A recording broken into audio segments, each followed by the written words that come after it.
starting a little bit early. And today we're just going to go over what you need to start a tennis stringing business. I'll just hop right into it. You can watch the replay if you have any questions. I'll give an intro and I'll go over what you need if you're interested in starting a tennis stringing business. That's the whole point of this video. Who this video or this live is for is someone who knows how to string or is looking to learn how to string and make a start a tennis stringing business or expand their tennis stringing business from home. And that's what I do. My name is Drew Clifton. I run Pro Shop Academy. What we do at Pro Shop Academy is help stringers turn their income or turn their stringing skills into income. Uh, I love it. I enjoy it because I get to talk tennis every day. So it's really ideal for someone who enjoys tennis because you get to talk tennis and string rackets, and you can do it all from home, which is really great. So you can earn income from home and all while talking tennis and all while stringing rackets and all while providing a great service to your tennis community. And that's how I got started. A little bit about my background. I now do it full time along with coaching, consulting, helping other people start their own tennis stringing business. I run my own pro shop in North Texas, Frisco Tennis String LLC. In fact, I just got done stringing some expedite rackets for the day, and then I also help people build their own tennis stringing business. As I mentioned, I also string rackets for a club. I also do some coaching. I'm a PTR level one coach, so I put them all together for a full time income. And in your case, it's going to be unlikely you'll be able to make a full time income, but there's no reason why you can't make a great income from home by stringing tennis rackets. So this is who this is ideal for: people who want to learn how to string at a high level and then turn that into income. And that's a little bit about me. And what we're going to talk about in today's live is the tennis stringing business checklist, the starter checklist. You can get this information from proshopacademy.com. I just printed it out. It just tells you everything I think you need in order to start a tennis string business or what you need to be thinking about once you start your own tennis string business. Like I said, if you have questions, feel free to leave it in the chat. I'll answer it if there's any questions. If not, feel free to comment and I can answer the question that way. And if there's no questions, I'll just go over some of the most frequent questions I get. But I have the tennis string business starter checklist. And I'll just go through it one by one, what you will need if you're interested in starting your own tennis string business and earning income from home stringing tennis rackets.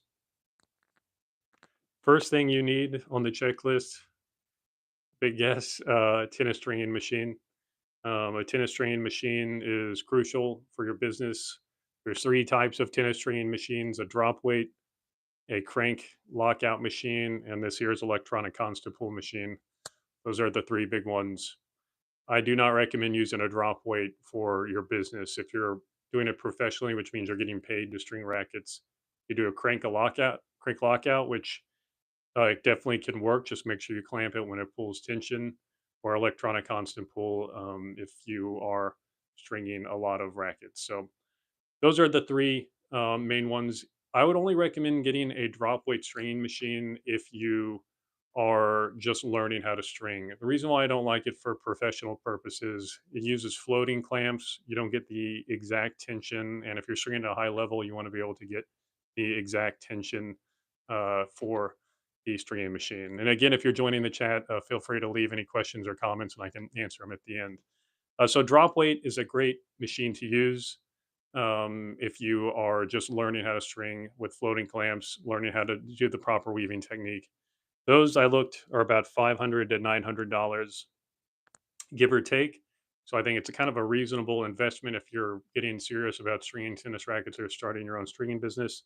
But once you decide you want to go ahead and make that leap and start, at least get a crank lockout. I saw some really good gamma ones for about $1,500.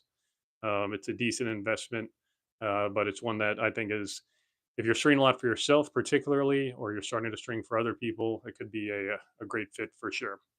And then this here is I use is the Head EXT 3600. It costs $6,000. I would only recommend doing that if your business has already been scaled and that investment makes sense. But if you at a starter phase, at least if you were where I was, say 5 years ago, it makes very little sense to spend that kind of money on a stringing machine. You could do a crank lockout, or even I looked at a Gamma electronic machine. I think it's the XLS or something like that, ES. So I think it was like $2,000, and then you can add a stand for 200. I'm not saying go spin that right away, but that's something that I think if you can scale it, it makes sense, particularly if you're streaming for yourself a lot. Because even you decide that you don't want to take on as many rackets for the business, you have a great streaming machine for yourself. But a crank lockout can work as well. And like I said, I saw some that are 1500. You want to make sure you have a stand that's about waist level because you can string quickly and professionally and do everything well that way. So those are the stringing machine options. That's going to be your biggest investment, most likely. It certainly was a big investment for me. I remember when I first got the Gamma machine, I bought it through Amazon. I set up a no interest payment program, which was reasonable. So I didn't break the bank on that. And basically, you're just paying like on this machine, it has gravity clamps. So it goes quick where I can just press a button, the clamps drop. I can raise the tension as needed. It's all electronic. I just press a button for the brake so I can tie knots better. So in that case, it makes the investment worth it. But yeah, those are your options with stringing machines. Feel free to ask any questions in the comments or leave a comment, and I'd be happy to answer any questions because I've demoed them all. I didn't spend too much time with the crank lockout. Once I learned how to string with the drop weight, I basically went straight to electronic because I realized I enjoyed it and wanted to make an income from it, at least a part-time income at the beginning, and it made sense. So, again, if you're joining us, it's a tennis stringing business checklist that I'm going over that you can find on ProShopAcademy.com. Basically, just gives you everything you need if you're looking to start your own at-home tennis stringing business. So, item number two on the list is proper tools. You buy the machine, almost all your proper tools will come with machine. You string a lot, and if you've taken our tennis stringing course, starting clamps are a great investment. Obviously, clippers to clip the knot. You need small needle nose pliers. You need like garden shears. I think I have wire cutters in my shop here. This is my own pro shop where we're at right now. You can't use the string cutters that you use to trim the knot because uh, you'll go through those and they'll dull really quickly. I've seen some people use toenail clippers. I always found that a little cumbersome, but I think that works to trim the knots. But you need something like garden shears to cut out the string so it doesn't dull. So those are the tools you'll need to get started. So that's item one and two. And then going to item three is your workspace. I do this professionally full time, so I actually have a office space that I string from. In your case, you're going to be an at home stringer. You're going to work from home, so you don't have to spend any money on your commercial space. So garage works great. Here in Texas, in the wintertime, usually I have a space heater in there in my garage, so it doesn't stay too too cold, and it's usually fine. In the summertime, it gets hot, so you have to pick your battles on when you string, obviously, because it can get brutal. And then the temperature is crazy. I always make sure to bring them inside when I'm done to make sure they're not staying out in the elements because these are customer rackets, and they need to make sure, especially after you've strung them, that they're not in cold or hot. So by the time they get to the court, if the court it's cold and hot, that's fine, but not when we string them. So garage is a great place. I put a TV right there so I can watch TV while I string. And you can string at your own time. We'll talk about that in a little bit. Why it's great because you can um, tell your customer where you're meeting them. And then also, I've seen some people have a spare bedroom. I did the spare bedroom for a while, and you may decide that's the best fit in your house. It's temperature controlled. You do it from the comfort of your own home, so you're not actually out in the elements. I know the garage isn't the elements, but you're still dealing with the temperature a bit.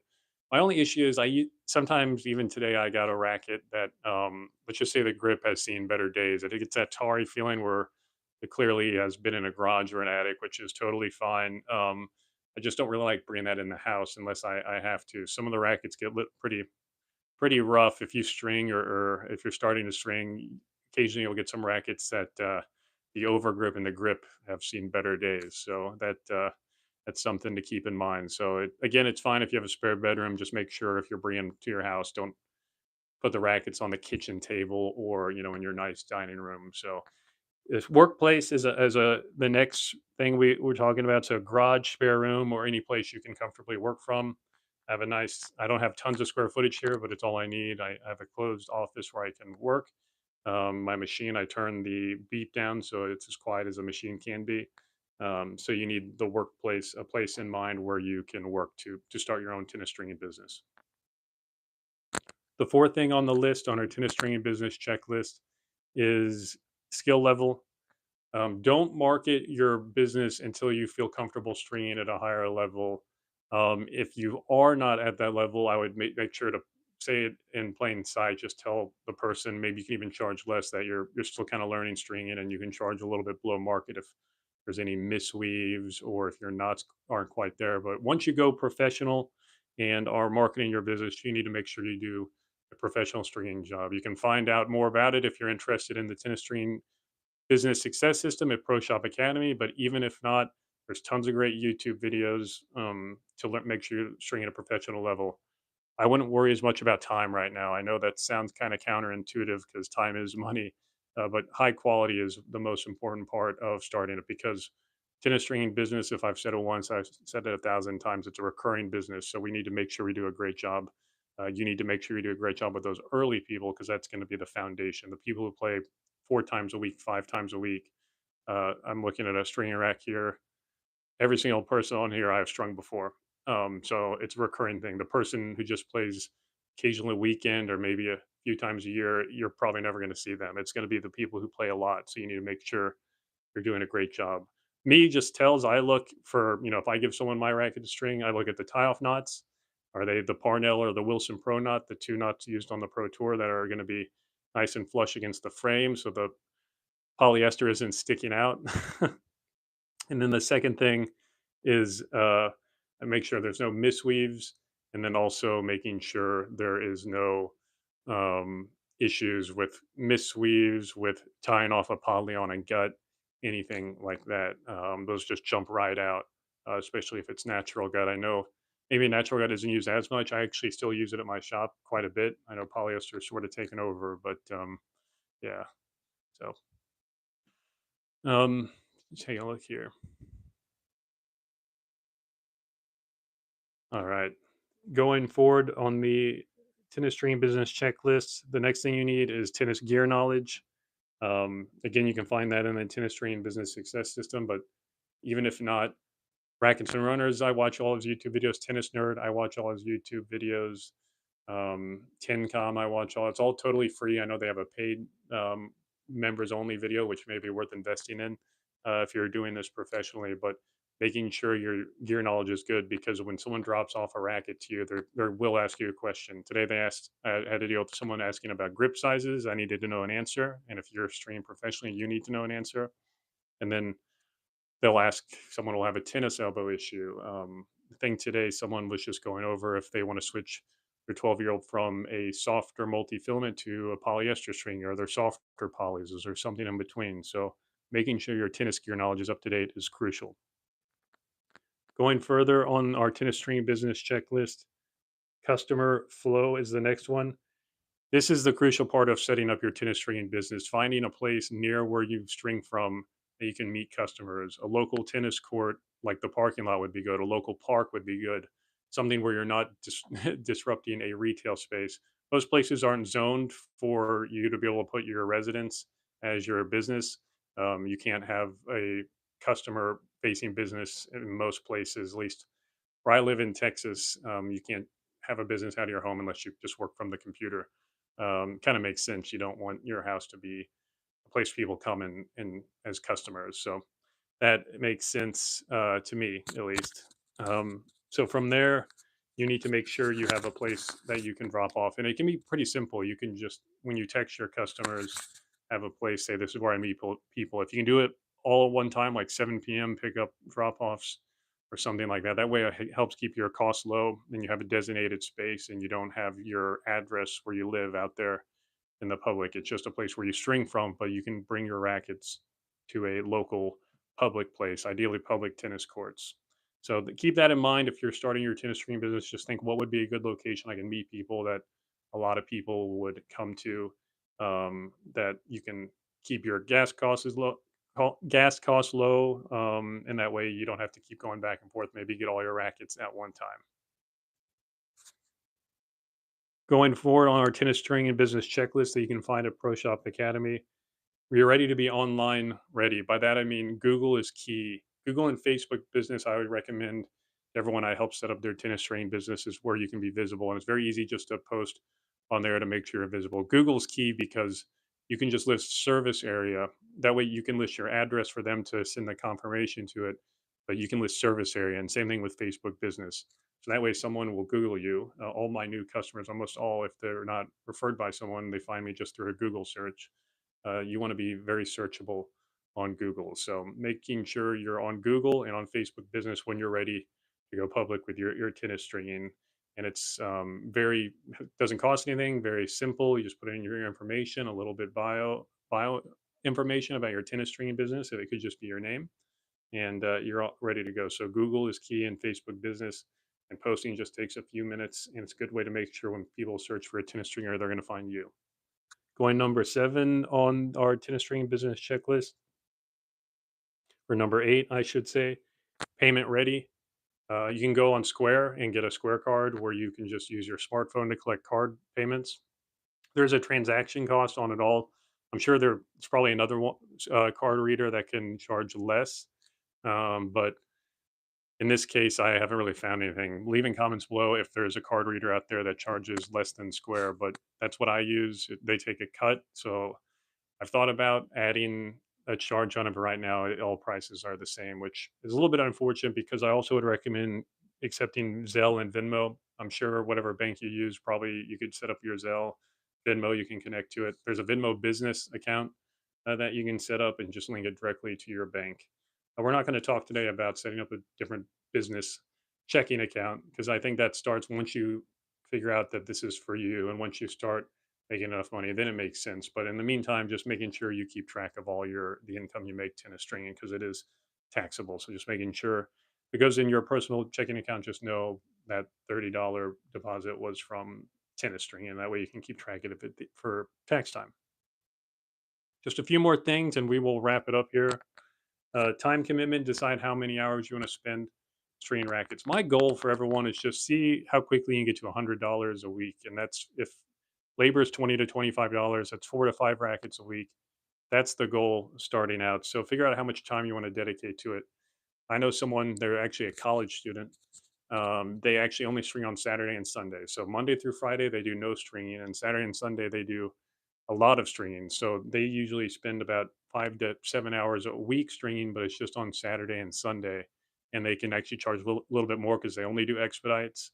And it's they have a place near their college where they live, and they just collect rackets there, and they do only expedites and Saturday and Sunday. So that person has set aside 5 to 6 hours a week they're comfortable dedicating to stringing, and they do it all on the weekend. So if you can get those $100 a week or 4 to 5 rackets a week, if you string, our goal is 45 minutes. And then after that, if you can get it down closer to 30, would be the ultimate goal. Again, time isn't the biggest issue. The biggest issue is making sure you, making sure you do a good job. But time commitment, how many hours a week you want to spend on. Eventually, I went full time with my business, decided it was a good fit, and I'd pair with my tennis coaching and stringing for a club. So I spent a lot of time doing it. And last but not least, money tracking. Again, I'm using the tennis stringing business starter checklist here. You can find a Pro Shop Academy. Money tracking, make sure you track your money, where your uh, money coming in, because as far as tax goes, I'm not a CPA, so refer to a CPA or a tax professional. But anytime you make money with a product or service, that is income and it has to be taxed. Usually going to be sales taxed. Look up your state's rules, and but it's definitely income taxed. And then you have, if you live in a state with a state income tax, make sure to check that out. And then obviously, you have different states have different workforce laws, so just make sure to look that up.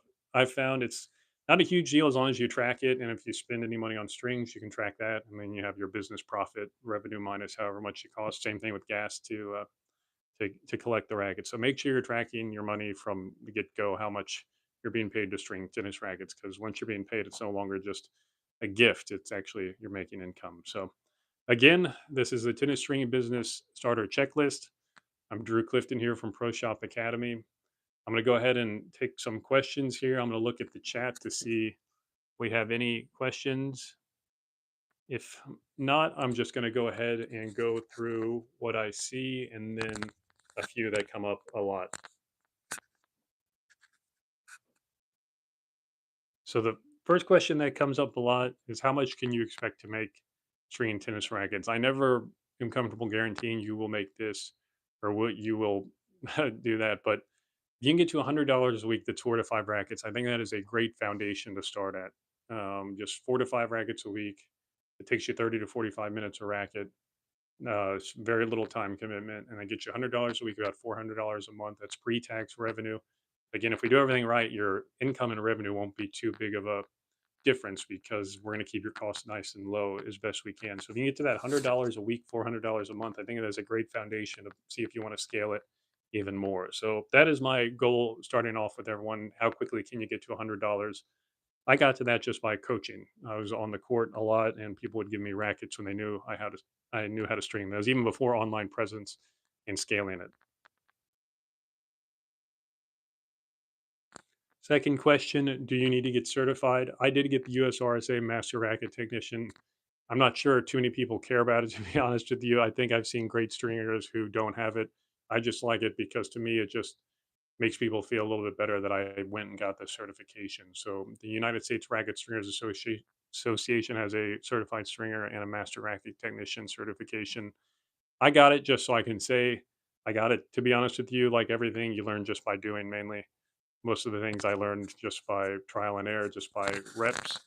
But if you want to get the certification, if you think you're going to be stringing a while, then it may be worth it for you to get the USRSA certified stringer master racket technician. Cool thing about it, once you get it, then you can just put it right on your Google profile. So it makes people realize you take the craft seriously and you take the profession seriously. So, but that being said, most things I learned for sure learned just by doing. And the last question: how do you get your first customers? Simply put, get your first customers just by being visible. Online presence is how you scale, but just by making sure you're known in your tennis community, whether you do drills and play with people, whether you have hitting partners, whether you're in tennis leagues, you may even be a coach or think about doing some coaching. Just by being visible, you will find rackets. People will break a string while you're playing with them. People will ask about strings, and you'll say, "Oh, by the way, I string." So that's a good way to just find easy customers without having any online presence. So I would start there and then making sure, like I said, you're visible and then go from there. So that would, to me, is a good foundation. Then once you scale it by being online, scale it by getting referrals, that is how you build your tennis stringing business. So I hope you've enjoyed this live video. I think I'm going to be doing it every Tuesday evening for anyone who's interested in earning income through tennis stringing, through setting up their home business. I have a decade of experience, so I feel like I am in a spot where I can help answer questions. I'm still learning, but I hope you certainly found this video useful. And feel free, if you have any comments or questions, just leave a comment, and I will be happy to answer it. Take care.